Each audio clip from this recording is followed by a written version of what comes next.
Baiklah, kita masuk ke materinya. Kepada Ida, saya persilakan.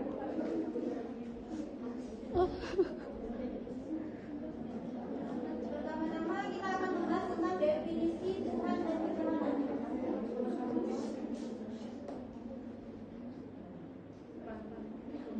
Tuhan adalah salah satu objek yang tidak akan pernah habisnya dalam membahas perkara dunia. Karena Tuhan adalah pencipta alam semesta ini. Dalam bahasa Indonesia, kata Tuhan berasal dari sang pencipta, yaitu Tuhan yang mempunyai arti roh dan bisa dibilang dengan dewa, dan posisinya sangat tinggi, dan pastinya setiap manusia memegang agamanya dan pastinya memiliki nama. Nah, semua nama ini pasti memiliki proses. Prosesnya apa? Prosesnya itu melewati pengwahyuan dengan ajarannya masing-masing.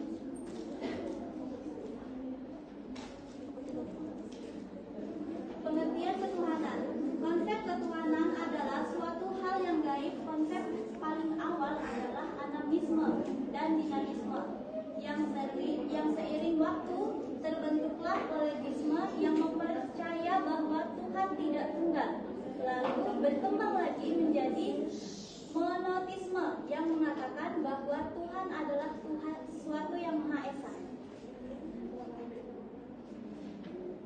Pengertian teisme, deisme, ateisme.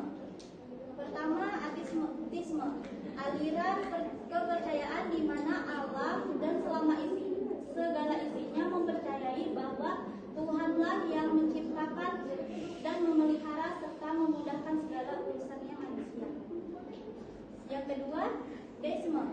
Tuhan menciptakan alam ini sesuai dengan peraturan-peraturan yang telah ditetapkan ketika prosesnya.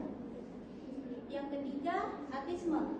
Ateisme adalah suatu pandangan dari filosofi yang tidak percaya adanya Tuhan dan dewi-dewi.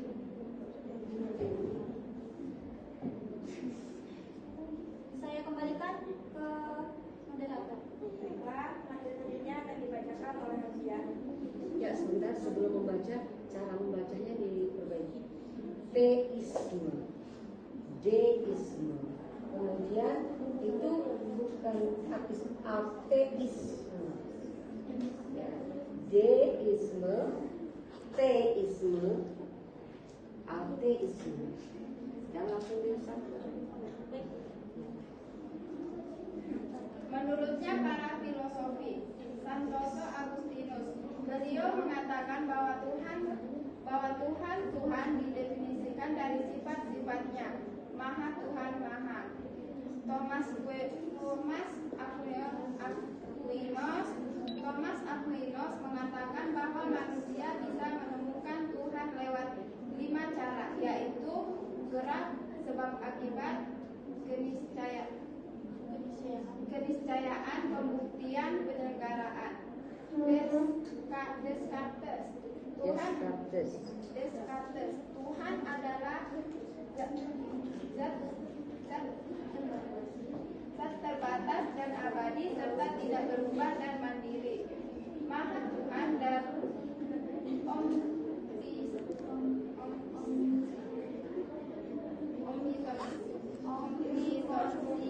di mana aku dan segala sesuatu yang lainnya yang wujud adalah akibat dan makhluknya. Immanuel Kant, ajaran Kant tentang Allah ditemui dalam hukum moralnya melalui beberapa tahap. Allah adalah suara hati, Allah adalah tujuan moralitas.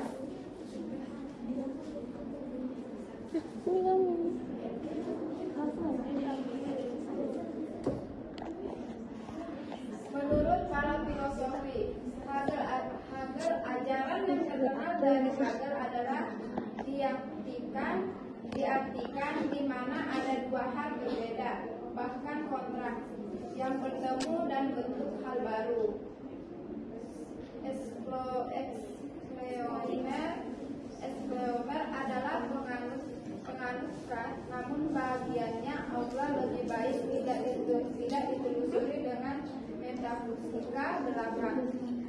Namun perlu dihayati kehadirannya, yaitu dengan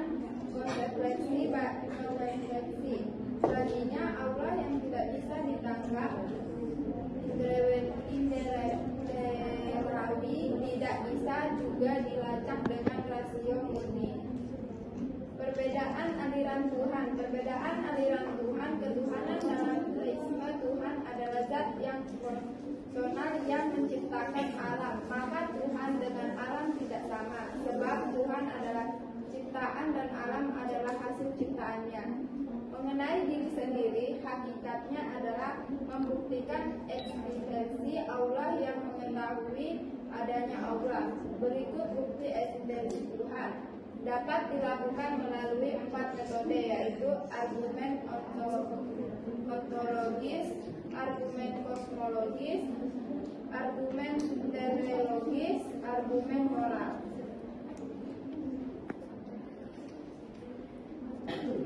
Baik, mungkin saja sekian materinya. Saya buka sesi tanya jawab.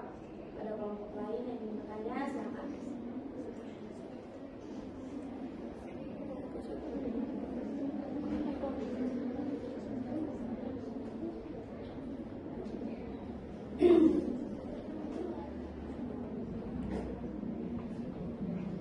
Ini pertanyaannya hanya untuk Bahasa A atau satu B? satu A. Satu A saja ya. Satu A mana?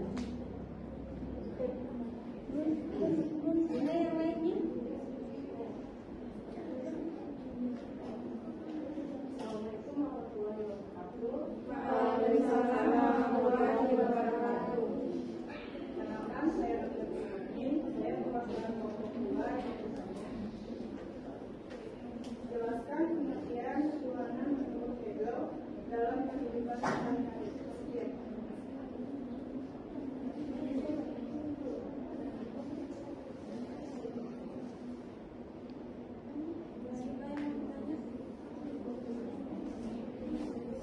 Perkenalkan, nama saya Suci Aulesa Fitri, perwakilan dari kelompok 4. Jelaskan pengertian dari teisme dan deisme serta berikan contoh masing-masingnya. 2. Apa kaitan ateisme dengan ilmu kebidanan?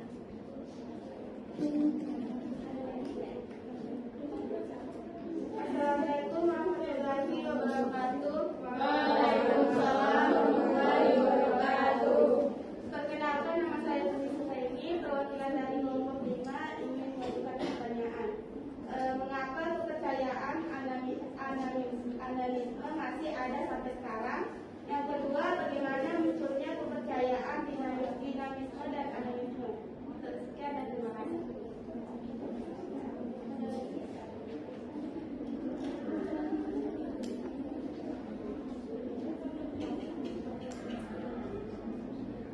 Ada lagi yang ingin bertanya?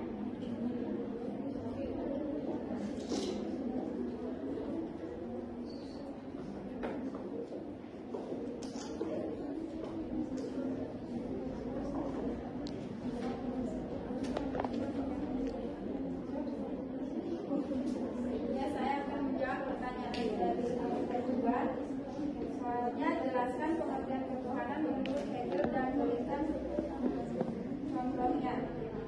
Menurut Hegel tidak menyatakan Tuhan hanyalah kita. Manusia yang terbatas, tetapi dia tidak menyatakan Tuhan hanyalah sesuatu selain kota atau kekuatan yang ada di bumi. Contohnya manusia yang menerima begitu saja karena adanya ajaran-ajaran turun-temurun dari para pendahulunya. Manusia ditekankan harus percaya bahkan tanpa pertanyaan.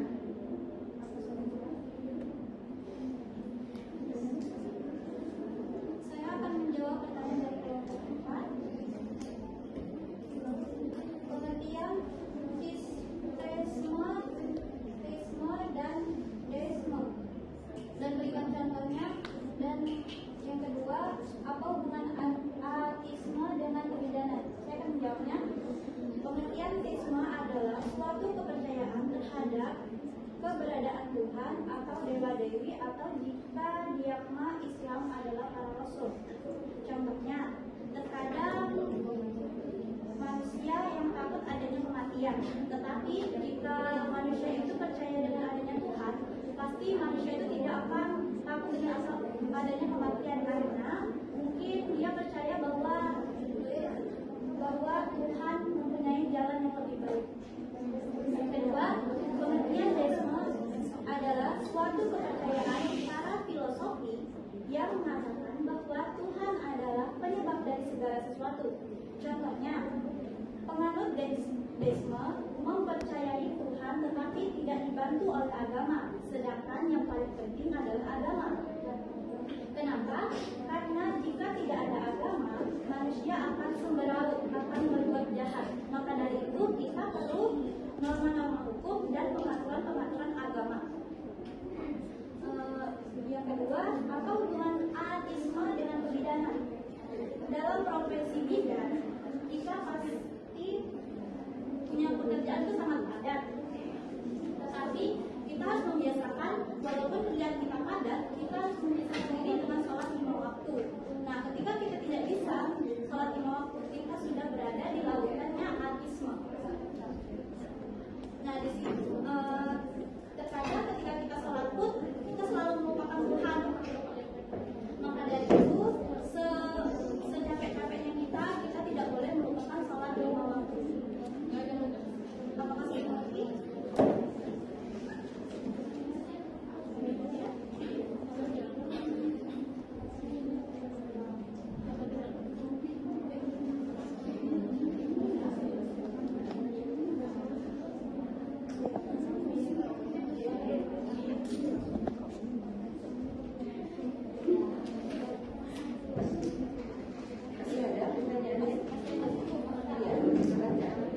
Saya akan menjawab pertanyaan dari kelompok 5. Mengapa kepercayaan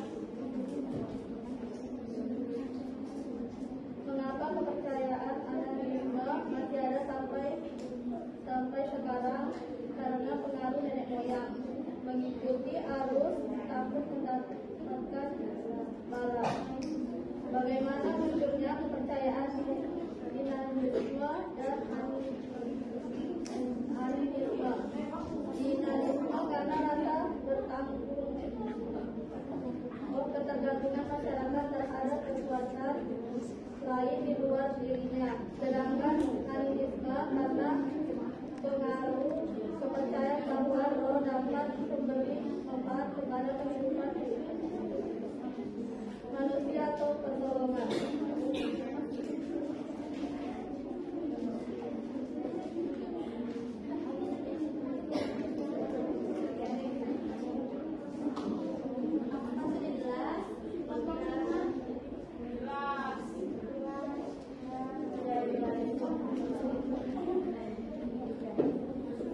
Baiklah, jika tidak ada yang bertanya lagi, kami tutup.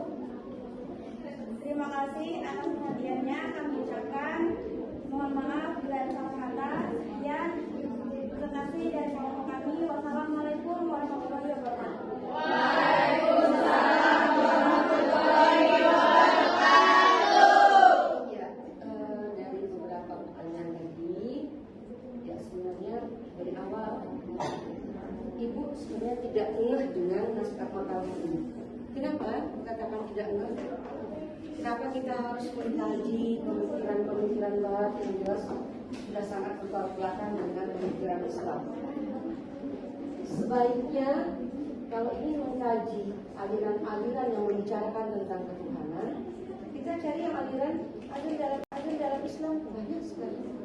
Asy'ariyah, Jabariyah dan sebagainya.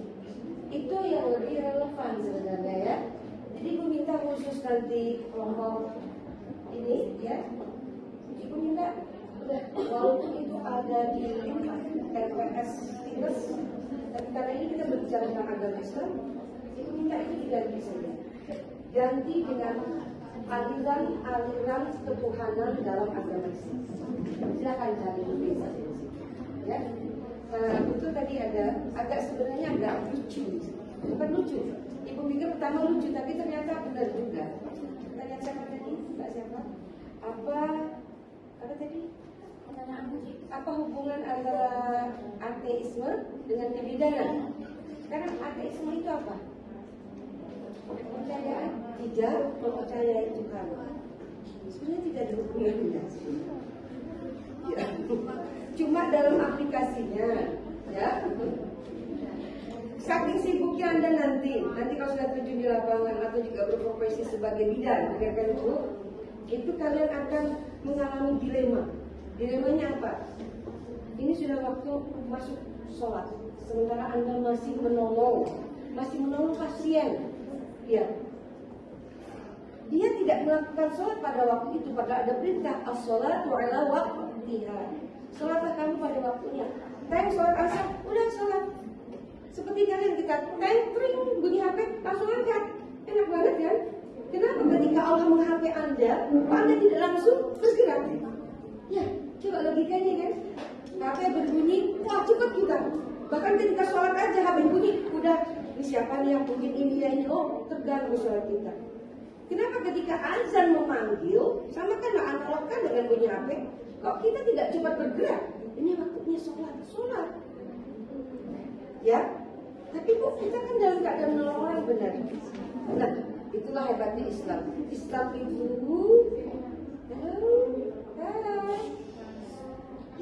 Ibu dulu bicara ya.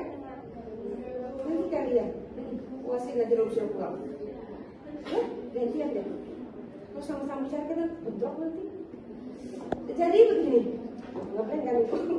Jadi begini. Islam itu adalah agama yang paling mengedepankan sosial. PKI, Anda tahu PKI?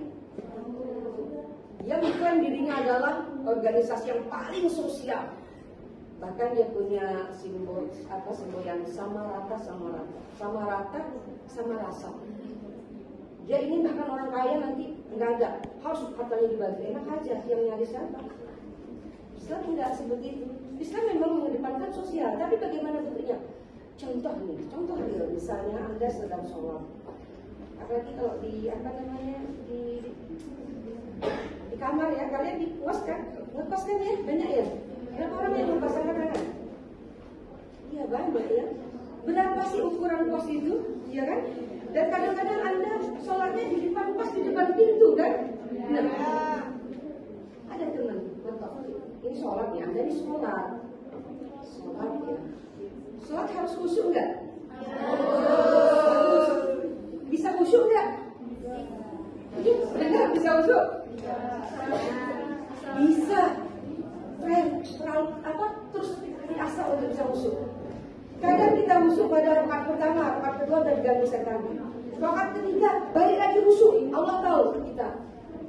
Karena selama kita bernapas, selama itu juga setan mengganggu kita. Nah, ini sudah sholat pada rakaat ketiga masih belum khusyuk. Usahakan rakaat keempat khusyuk, masih belum khusyuk. Usahakan ketika tahiyat akhir itu hilangkan semuanya. Di situ waktu khusyuk. Karena di situ waktu kabulnya doa. Ada 4 doa di situ yang harus kita terus belajarkan. Terhindar dari fitnah dajjal, ya kan? Terhindar dari siksa kubur, terhindar dari kesempitan dunia dan kesempitan akhirat. Itu dibaca terus. Belajar, coba google apa doanya. Usahakan itu baca, kalau tidak bisa selama 5 sholat waktunya panjang doanya itu. Cukuplah 1 saja atau pagi dan sore untuk menjaga diri. Harus khusyuk. Nah, ketika kita sholat ada momentum kita sudah mulai khusyuk kan. Apalagi teman ini nggak tahu aturan. Kita loh kalau bertamu tuh ada aturannya. Mentang-mentang teman, itu udah berapa kali ketok tuh? Padahal dia hanya 3 kali. Jadi pakai aturan, ketoknya dan memang pada waktu sekali tapi banyak. Ntar jeda dulu, ya kan? Udah sekali itu, walaupun ketokannya ada 3, diam dulu. Ini kan orang pasti sudah terganggu kalau salah. Bagaimana kita yang sholat ini? Kita kasihkan sholat kita pada waktu mungkin pas takbir atau mengucapkan sami'allahu liman hamidah. Allahu Akbar. Dengar nggak dia kira-kira? Ternyata dia nggak dengar. Kenapa nggak dengar? Sambil ngetok dia pakai handset. Wah repot karena nggak bisa lepas dengan kekasihnya HP. Ya, nggak bisa lepas. Masih ngetok. Ini gimana caranya? Udah 3 kali lagi teman ngetok. Mungkin ada sesuatu yang urgen. Nah, kita walaupun akan sholat, tetap sosial kita jaga. Kalau lama kita tidak buka, pasti udah mau balik. Apa-apaan sih di dalam, ngapain sih di dalam, ya kan? Nah, dosa nggak itu? Mulai berprasangka, udah ada caranya, misalnya di depan hidupnya di situ ya. Kira-kira dalam jangkauannya bisa, kita tuh boleh cara. Tapi ada aturannya. Ini boleh dipraktekkan ya. Ini misalnya kan nggak luas kan ini kamar kos saya ini pintu nih. Bisa lihat ya, semua ikut sini. Ini sholat pas di sini nih. Udah 3 kali ketuk kita nggak buka. Dia juga nggak dengar dari headset di sini. Udah teriak Allahu Akbar, nggak dengar. Akhirnya tetap sholat maju. Misalnya mau bukanya di sini atau di situ, geser dulu sekali. Ini udah main, udah sholat sambil main pikiran. Sekali sholat, bergerak sekali. 1 ya. 3 kali bergerak berturut-turut dalam sholat kita berapa kali? 1 ya. Oke. Ini dekat nih. Terus kemudian masih maju lagi. Udah 2 kali gerak ini. Gak boleh gerak lagi. Diam lagi. Baru buka. Nah, buka. Misalnya satu buka lagi. Misalnya di sini buka. Lihat gak dia kawin sholat? Oh sholat. Gimana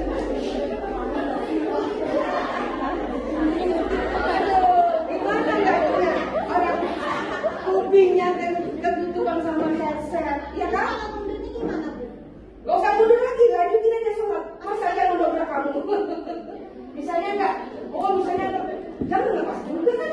Kira-kira begini, bisa buka, ya bisa sholat, bisa ruku, ya pakai logikanya ya. Wah, gitu. Nah, coba luar biasa, sosial dikedepankan walaupun kita sudah menghadap Allah. Sekarang kita tanya deh.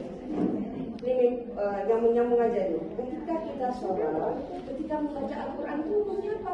Membaca Al-Fatihah hukumnya apa? Wajib. Sholat sunat Al-Fatihah hukumnya Wajib. Nah, kalau wajib berarti kita harus hati-hati. Kenal dengan almarhum Syekh Al-Jabir? Ya. Orang apa dia? Arab. Orang? Arab. Fasih nggak ada salah? Fasih. Fasih ya? Ya. Anak kecil aja udah fasih, apalagi beliau. Beliau itu orang Arab pertama, ulama besar, ya. Ilmunya mumpuni, 3 dia punya karakter. Ketika membaca Al-Quran, beliau masih harus mendapatkan ijazah dari gurunya. Masih berguru. Coba orang Arab lo ngomong, cas-cas bahasa Arab, fasih. Ain aja nggak ada seperti kita. Dari sini keluarkan masih harus memerlukan waktu 19 hari baru lulus ujian membaca Al-Fatihah. Kita gimana? Sudah cepet, sudah nggak benar lagi bacaannya, nggak fasih lagi ya Allah. Padahal ketika itulah kita berkomunikasi dengan Allah. Bismillahirrahmanirrahim. Bismillah itu harus dipisah. Bismillahirrahmanirrahim. Diatur. Coba. Dari sekarang bertanya, pernahkah kalian berpikir kayak apa ya sholatku ini? Paling tidak setelah ibu ngomong ini, bagaimana Al-Fatihah? Ada? Tersentuh hati kalian? Ada? Ada nggak ibu nanya benar? Jangan kalian, ibu aja masih. Waktu aku sholat tadi bagus nggak ya Al-Fatihah? Masih. Coba. Pernahkah kalian memuji bacaan Al-Fatihah kalian dengan seseorang yang kalian anggap mumpuni agamanya? Pernah? Pernah? Benar? Apa kata dulu? Sebenarnya diperbaikan di muslim kan ada yang agak apa sih kayak bacaannya yang Ayat berapa? mulai pertama indah salah kemarin itu. Nah, bilangnya perbaiki lagi soalnya kalau kamu salah di bacaan maka misalnya sholatmu tidak begitu. Tidak benar. Karena membaca salah baca salah arti. Harusnya memohon lalu memaki. Sama contoh asyhadu alla ilaha illallah asyhadu an la ilaha illallah. Terutama mau Allah yang baru mau kawin sahadatnya belum beres. Itu bukan dia saya bersaksi, tapi aku ngatain Allah dengan singa.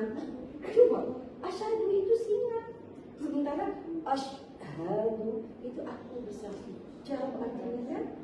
Mau dapat pahala malah jadi Dosa. Salah baca, salah arti, salah makna, salah kata, salah makna. Nah, balik lagi tadi. Mana tadi? Ya, jadi intinya ibu sama sekali tidak mudah. Ibu, I don't care about Kegels, trainer, Descartes, I don't care. Enggak peduli. Jelas udah mentah ya, bulan-bulan ibu nggak terima. Ngapain ibu? Buang-buang waktu ibu membahas. Coba sekarang ganti. Bahas ketuhanan dalam perspektif Islam, aliran-aliran ketuhanan dalam ajaran agama Islam. Ada Wahabi, ada apa tadi? Asy'ariyah, Jabariyah, Qadariyah, banyak. Ambil 3 saja, nggak usah banyak, penuh makalah. Ya, ya. Jadi ulang saja. Ibu tidak, ibu sengaja ini melihat kedalamannya. Ternyata begitu-begitu aja, cuma menyampaikan Hegel. Dan saya itu ibu minta kita ini presentasi perbaiki bahasa. Kapan kita meletakkan itu sebagai subjek? Kapan kita meletakkan objek? Adjektif. Ya, seperti kata-kata tadi. Aliran dalam apa tadi Mbak? Aliran dalam filosofi ya. Bukan filosofi tapi filosofi. Kalau filosofi itu masuk objeknya, ya kan? Filosofi itu apa namanya? Adjektifnya, keterangannya. Kalau filosof itu adalah subjeknya. Jadi aliran-aliran menurut filosof siapa? Ya, seperti itu. PPT-nya juga diulang lagi nanti Sementara pertanyaan-pertanyaannya tadi itu lumayan juga bagus, maka sudah. Kalau memang akan diulang maka kalian dengan ibu aja panggilnya, diskusi buat PPT juga ya. Ibu senang seperti ini, dia menerima walaupun sebenarnya berat. Karena mengulang lagi ya. Kata saya dapat ilmu ya. atau pakai waktu 30 menit. Apa ini maksudnya? Durasi penampilannya atau waktu ini? Seminggu lah ya bisa ya. Oke. Jadi Mbak tidak ada kaitannya kebidanan dengan apa tadi? Ateis. Bukan berarti ketika dia ketinggalan sholat terus dia dicap dengan ateis, tidak.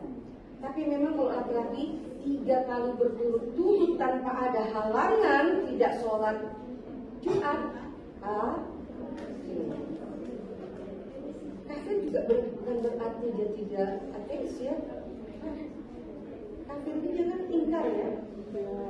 Ateis juga. Nah, apa tadi ibu? Itu masih berbeda kalau dengar suara. Jadi kembali ke proses kalian tadi. Ketika kalian dalam keadaan membantu pasien, ada ibu yang banyak kendala.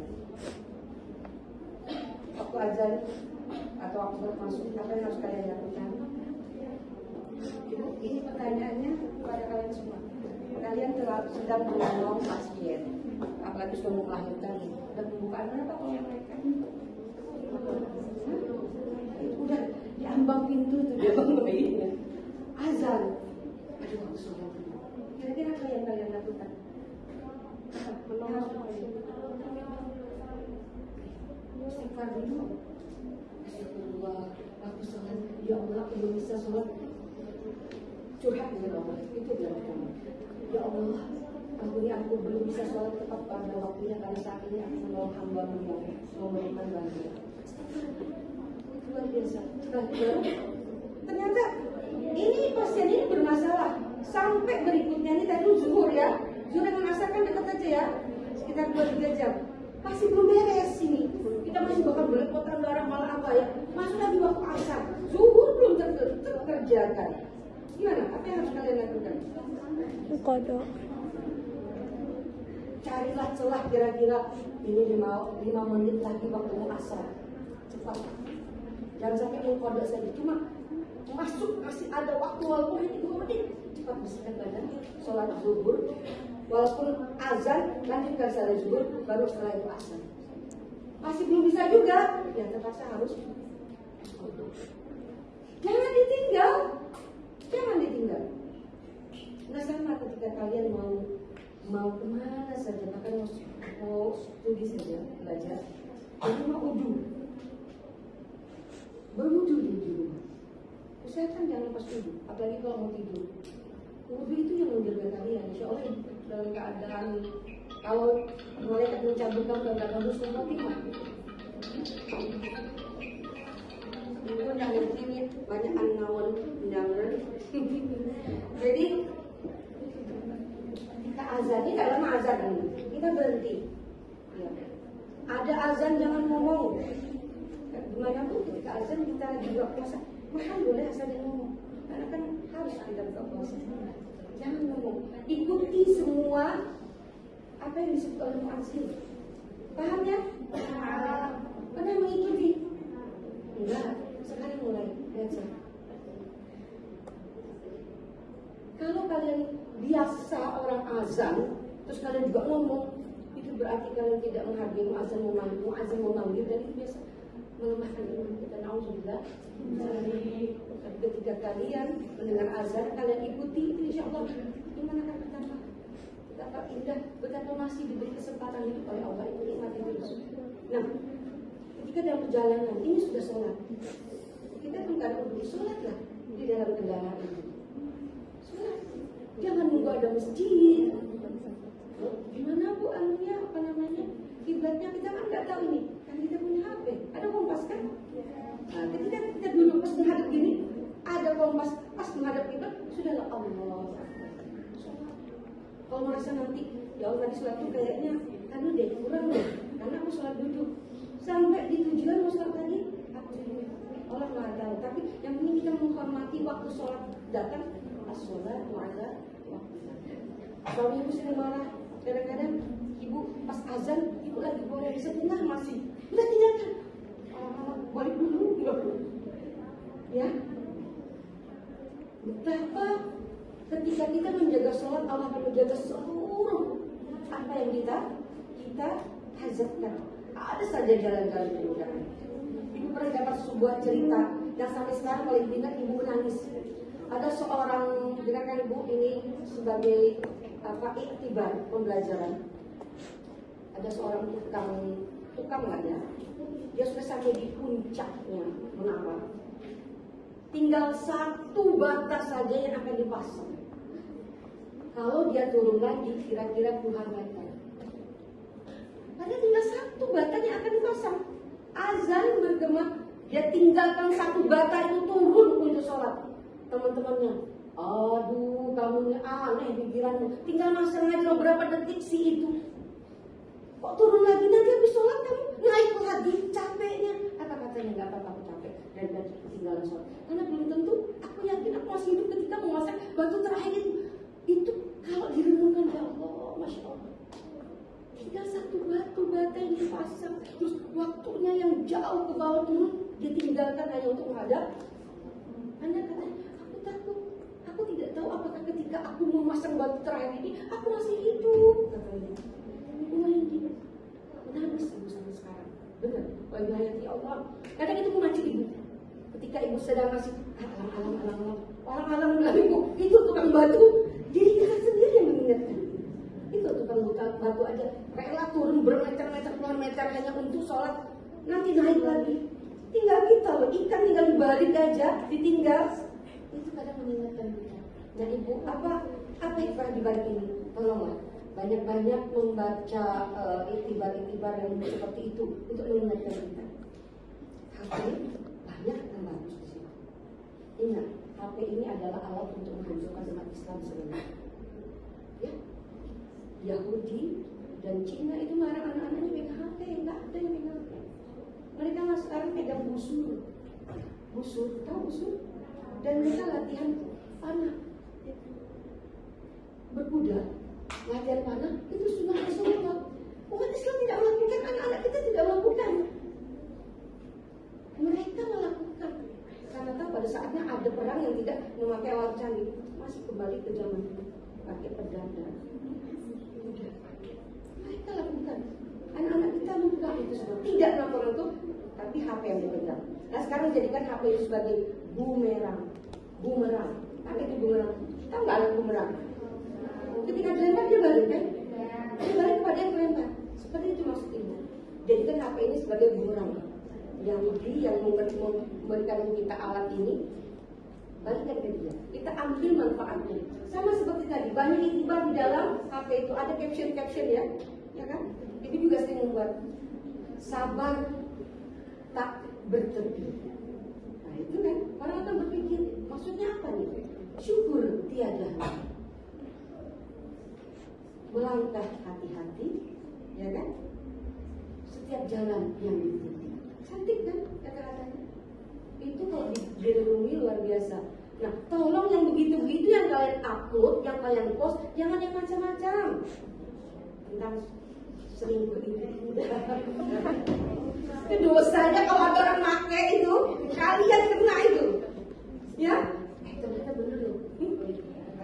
Itu ada ya, Oke, untuk kalian maaf telah belajar berdiri karena nanti membantu orang juga berdiri ya. Oke, silakan.